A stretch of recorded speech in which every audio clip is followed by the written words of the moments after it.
So kind of, there's this kind of misconception I think we think in the within the United States, and I think in general, what's the difference between these kind of super viruses, the Dooku, Shamoon, Wiper, and now Gauss? What's the difference? What's the real difference between these and everyday viruses that you just get, like a Trojan virus? Are they equally disruptive and destructive? They're just more targeted in their attacks. What really separates them? Is it just the code, or what's the difference? Okay. Well, we think that there are several differences between traditional cybercriminals malware that has been used for many years now, and the things like Dooku, Stuxnet, and Flame, and others. So the difference, number one, is probably in the main purpose of such malware. So the main objective for traditional cybercriminals malware is normally it normally leads to some money track, which means that they are interested. The traditional cybercriminals are interested in gaining some profit. So it's either like malware that sends spam and brings the direct money to the people who do that, or they are conducting the DOS attacks against particular resources and then extorting money from the owners, or they are stealing money directly from the victims' machines, like getting the internet banking credentials and then stealing money from the e-banking accounts, or collecting the credit card information when the user inputs something in the online shopping or similar resources.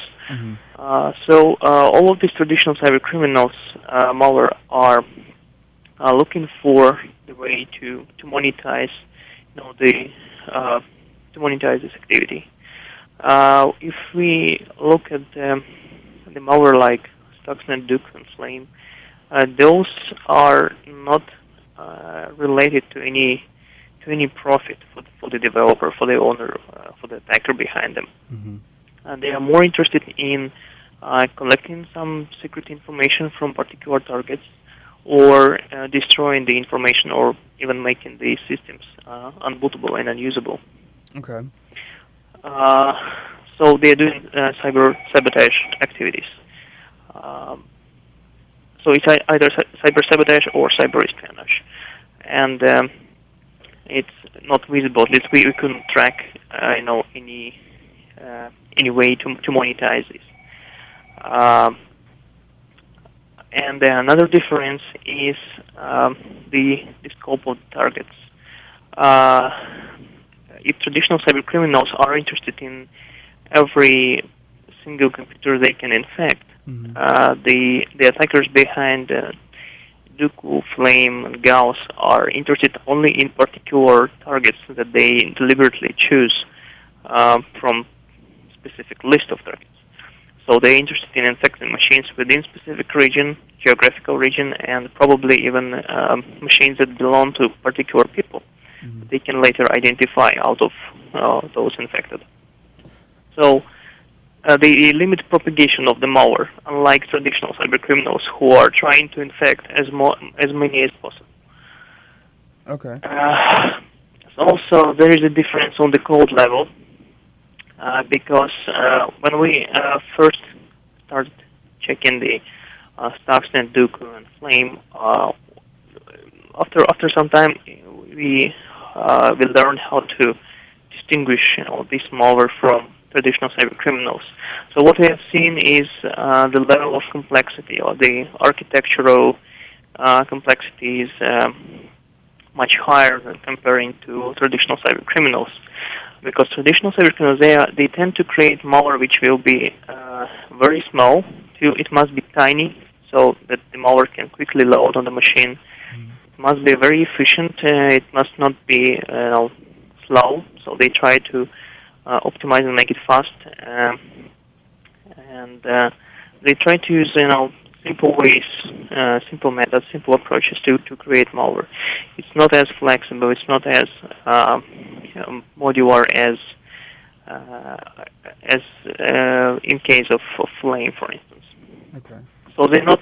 In most cases, they do not develop any special platform to create malicious applications. Instead, they use particular source code. It's quite efficient. It can be even developed in very optimized form, like they used to do coding in assembler, while the attackers behind the Flame and Doku, they're creating frameworks or platforms to create various malicious families based on that platform. So they're working on creating platform first, and then they're working on creating some specific implementations of malware on those platforms. That's why they're so complex. Okay. And then initially it was believed that so viruses like Flame, Dooku, and Stuxnet weren't connected, and then more recently it's been shown that there's been some key things that have been consistent throughout. What makes it so difficult to find out what the connection is, and is it because they've been engineered to be tough to decrypt, or what makes it so difficult to kind of break these down and really kind of look at their like you said, their architecture, the way that they were constructed? If I understood your question correctly, you're interested in why is it so difficult to analyze and reverse engineer the logics? Right. Okay.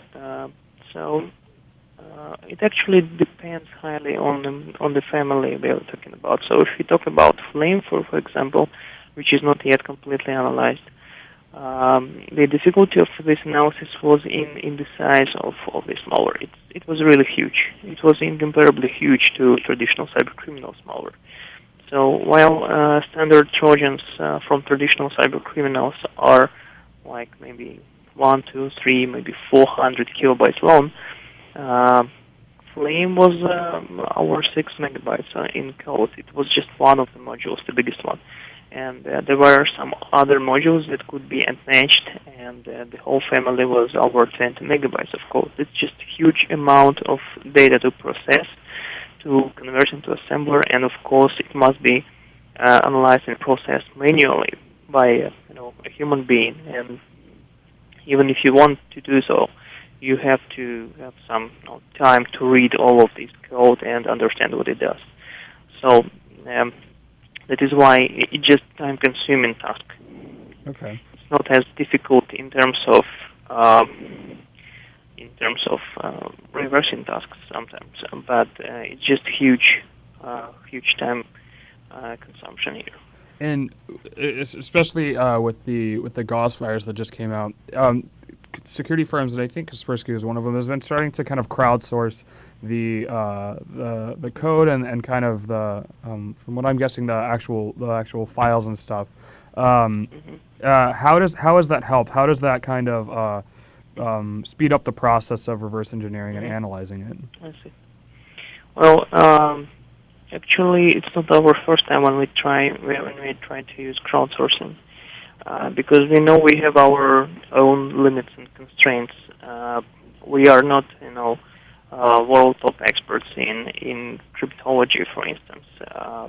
We might be, good in locating, in revealing the malware, in understanding the, how it works, its logics. However, when it comes to breaking proven and stable cryptographic algorithms, we are not experts, and that is why we make this public call for people who might be interested in helping us, for the volunteers. And this is just one of the examples. Another example is when we see that there is something new and unknown, and it's out of our experience and out of our knowledge. We are just making this public call and appealing to the community to find people who are proficient, who used to work with this particular technology and can quickly recognize it and give us a hint. And that is usually helpful. As, for instance, we asked appeal to the IT developers community when we found that there is some strange framework or programming language that was used to create one of the modules in Flame, I think, and Or was it? No, I think. Yeah. We actually stopped at one of the modules, one of these malware, and asked the community to help. And there were people actually giving us ideas what to check, and then we could actually group them and see what are the most logical, what are the most interesting ideas, and we could go and check that manually, and that actually resulted in revealing the original platform that was used to create malware. So it really helped us. There were a lot of messages, I have to say, and you cannot go and check every single message, every single suggestion, but out of many, we can pick the most logical, the most matching as we think it, and it really worked. So this crowdsourcing approach is quite helpful, and of course it's not expensive, and because people are volunteering to help, they are just providing their experience and their expertise for free. Okay. And then, so once a virus has infected a machine and begins infecting like an institution, what's something that the institutions actually can do once it's kind of discovered it to stop the data hemorrhage? Is it simply unplugging the Ethernet cord and wiping the machine, or is it something like less destructive in that, or what's kind of the first immediate reaction to discovering that an institution has been compromised like that? Mm-hmm. Well, again, it depends on the case. If we see a cyber sabotage attack, it's clearly visible to all of the employees that there was some attack and the machines do not work anymore. And normally it's already too late to do something, because if we talk about Viper-like attack, when the hard drives were destroyed, it's too late to do something when you already see the result of this attack. So normally, I believe that in such cases, the institutions, of course, make a copy of several systems and try to analyze how they were attacked. Of course, the next step would be just rebuilding the whole infrastructure, reinstalling all the operating systems from scratch, because normally they are it's an irreversible operation, so they're completely damaged. If you talk about the cyber espionage activity, then it's also too late when you discover that something was going on. So there are a lot of data probably leaked outside of the company. However, you can do something to protect infrastructure from future attacks. Unfortunately, not every company thinks about it. So sometimes they just clean the malware and hope for the best. However, they may get hit another time. Okay. So it actually depends on the management how they will treat such threats. If they will try to contact the investigator or some IT security company to do the analysis and understand how the attacker got into the network in the first place. Unless you do that, they are actually making a big mistake, and they will be hit second to maybe third time. Okay. So, And yep. what are some? So you spoke about what are some of the security measures that institutions can put in place to kind of, if they have been attacked, to stop another one, or to kind of defend themselves against an attack? What are some of the because these viruses are being engineered to take advantage of weaknesses and loopholes in the security that aren't really known? What are some of the ways that they can kind of cut down on their susceptibility to that? Mm-hmm. Well, first of all, in large organizations and big companies, it's very important to have their networks split it into the subnetworks so that the subnetworks couldn't see each other, which means that if some subnet is hit with some malware attack, it will not affect the whole company's network. So it is called segmentation. When you create a virtual networks within your organization and you isolate people from different departments who are normally do not communicate from in a peer-to-peer ad hoc manner, within the network. So they might use email to exchange information, but they do not connect one to another within the network. So isolation and segmentation of networks helps a lot when there is some cyber attack. It can limit the impact of this attack. Another thing, of course, we cannot actually say that antivirus solutions are not useful anymore, because it's some sort of essential tools that must be installed in every corporate network. Even if we understand that the attackers might be testing their malware on modern antivirus solutions, and they will try to make it undetectable, they cannot predict how the antivirus solution will behave tomorrow. So maybe some of these features, some of the functionality of their malware, which is not detected today, will be detected tomorrow. And this will be, kind of alarming sign for the administrator of the corporate network that there is something strange going on. And every such alarm must be investigated carefully, because it can lead to more serious, larger cyber attack campaign. Okay. And then there's been going back. There's been there's been some people who have said that these viruses that were engineered, they were kind of out of the capabilities of regular cyber criminals. What kind of what leads someone to believe that, to kind of think that maybe that this was the work of a military or a government, people who have serious funding and serious intent, instead of just trying to just cause as much disruption? What kind of indicators in the code really kind of stick out to point that out? Or is there any? Is there a lack of that? Mm-hmm. Could they be engineered by a group of people who just kind of get together and try and kind of like hacktivists, or just people who are trying to create as much disruption and destruction within institutions? Mm-hmm. I see.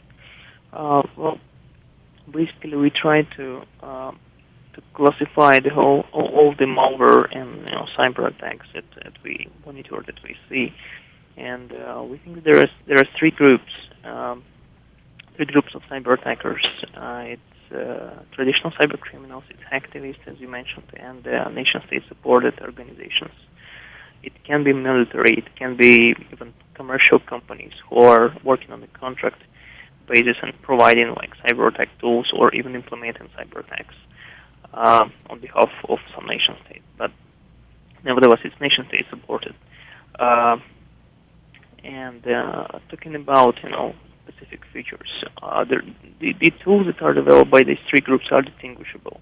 The first group, traditional cyber criminals, as I told you, they create small, robust, and efficient applications. The third group is normally using, the second group, activists, are usually using freely available tools like scanners and freely available remote administration tools and packers to do cyber attacks. They normally do not develop complex things such as Flame or Doku. And the third group can invest a lot of resources, a lot of money into developing something big and modular. Their requirements are normally to have something that can be reused again. So that's why they are developing framework, and they are trying to invest a lot into flexibility, into modularity of the malware. They also have enough money to invest into finding some vulnerabilities which are very serious on the operating system level, and that's why we have seen many zero-day vulnerabilities used in such cyber attacks. In the case of Stuxnet and Duke, we have seen the vulnerabilities. In the case of Flame, there was very complicated cyber attack based on cryptographic vulnerability and their ability to generate fake certificate that seems to belong to Microsoft. Okay. And this is available only for the very advanced attackers. It's not just hacktivists, or it's it's not just cyber criminals. They don't have enough of enough of skills to implement such complicated attacks. It must be like world top cryptologists working on that. Probably they provide with very exclusive knowledge, very expensive knowledge, such as the methods to break reliable hashing algorithms that are not publicly known to be correct. Okay. And then last question. So Kaspersky Labs, it's a private institution and it's a security firm.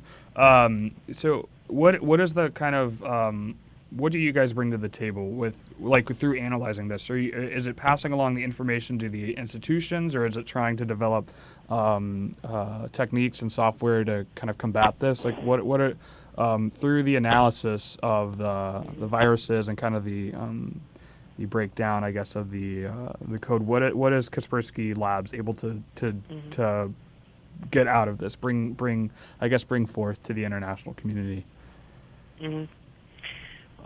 Well, our main goal as a company is to make internet a safer place, and we are trying to do that by doing different things, different activities, and investigation of the cutting edge threats, the global threats are one of those activities that we are doing, and we believe that sharing information about unknown threats and about advanced cyber attacks is essential to protect the global infrastructure and to protect global networks, because only if we share this information with other parties openly, without hiding any facts, only this can help us fight against all these unknown threats. Because and we believe this is important because we have